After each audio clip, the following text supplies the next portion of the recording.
Hello everybody and welcome.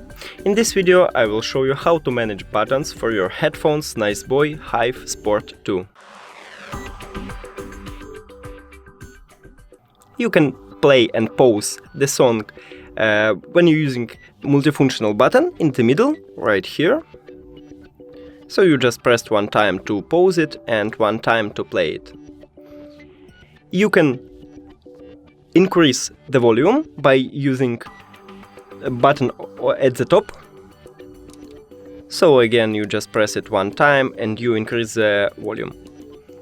If you use the button at the bottom, you will lower the volume by pressing one time. Now, if you press and hold the button at the top, you will switch the song.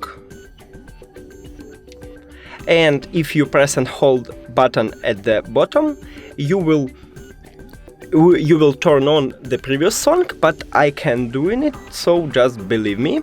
So you just press and hold and it on to you a previous song. Now, if someone called to you,